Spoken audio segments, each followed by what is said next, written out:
కూటమి పరిపాలన చాలా బాగుందన్న.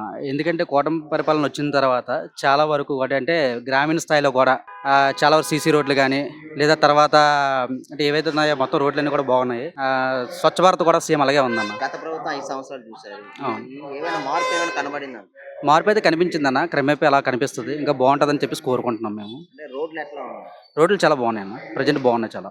అంటే ఇప్పుడు చూసినట్టయితే గత ఐటీ మినిస్టర్ చూసారు. ఈ ఐటీ అవును. మినిస్టర్ ఏమైనా తేడా ఉందా? తేడా అనేది కనిపిస్తది కదన్న. ఎందుకంటే ఈయన కూడా బయట చదువుకొని వచ్చారు కాబట్టి ఈయనకి కూడా చాలా మందితోని తెలుస్తది కదా! ఆ అనుభవం అనేది ఈయనకుంటది. ఉండవల్ల ఏంటంటే ఎంతో కొంత మా యువత అంతకు కూడా ఉపయోగపడతారని చెప్పేసి మేము అనుకుంటున్నాము.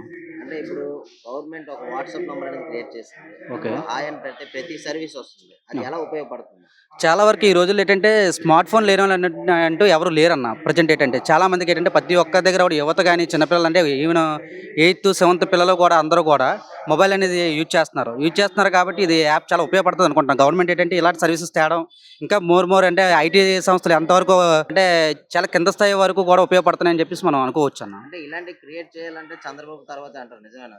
తప్పకుండా విజనరీ అనేది చాలా ఇంపార్టెంట్. విజనరీ కూడా అవసరము. ఇలాంటివన్నీ చేస్తూ ఉంటే లో స్థాయిలో అంటే ప్రతి ఒక్కరికి కూడా ఈ విజనరీ వల్ల ఏంటంటే చాలా వరకు తెలుస్తుంది అనమాట. అంటే ఏంటంటే టెక్నాలజీని ఎలా యూజ్ చేయాలి, ఎంతవరకు మన టెక్నాలజీ అనేది ఉపయోగపడుతుంది, రాబోయే తరాలకు మనం ఏం అందించబోతున్నాం అనే విషయాలన్నీ మనకు తెలుస్తాయి.